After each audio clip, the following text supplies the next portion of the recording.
In this lesson, we're going to look at how to solve linear equations that contain fractions.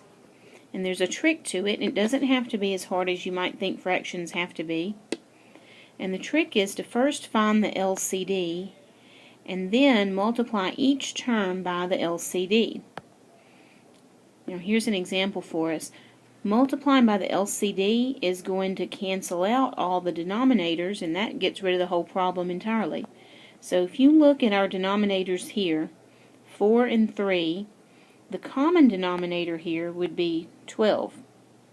So what I want to do is multiply everything by 12. So here I have multiplied the first fraction by 12 and the next fraction by 12, and then I have to multiply this side by 12.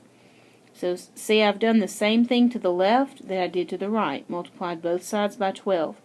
Now the 12 over 4 reduces to 3, and the 12 over 3 reduces to 4. Over here there's no denominator, so nothing reduces. Now what this leaves us with is 3 times x plus 2 minus 4 times x minus 1, and on the right side 2 times 12 is 24. So to solve this, what we need to do is distribute. Of course, be careful when you distribute your minus, and combine your like terms. So 3x minus 4x is negative 1x. 6 plus 4 is 10. Now let's subtract 10 from both sides and divide both sides by negative 1, because what we have here is negative 1x, not x. So x equals negative 14.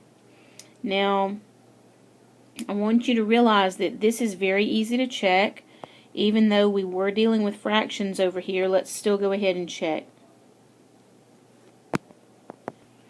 So what I've done is I've replaced the x with negative 14. So instead of x plus 2, it says negative 14 plus 2. Instead of x minus 1, it says negative 14 minus 1. Okay, negative 14 plus 2 will be negative 12.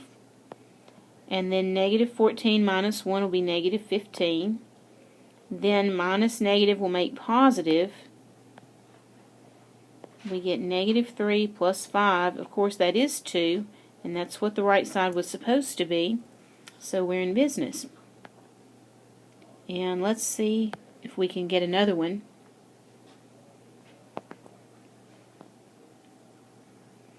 So here we have x plus 3 over 6 equals 3 over 8 plus x minus 5 over 4. So you look at all three of these denominators, and the common denominator is 24. So let's multiply everything by 24.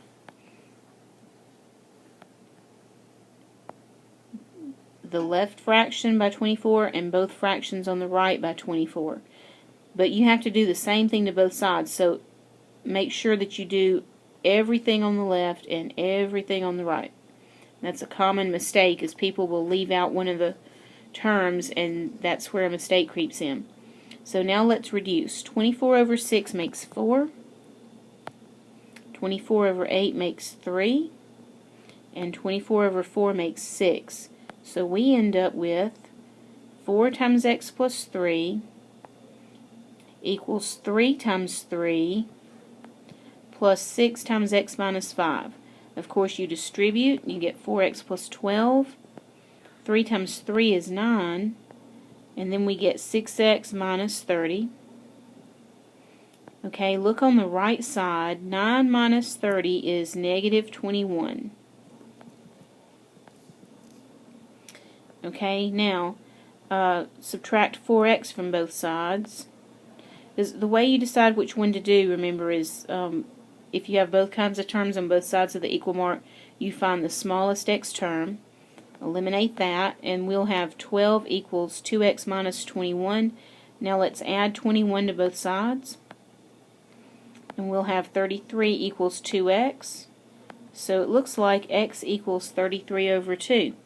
Now this one would be maybe a little more difficult to check. It would be not as easy to plug it in here and check because it's a fraction. But if I were you, I would take my calculator and get a decimal equivalent for 33 over 2, and I would plug it in here, and on my calculator I would go, let's see, that would be 16.5 plus 3, and divide that by 6, and then see if that equals this side when you plug in 16.5 for x.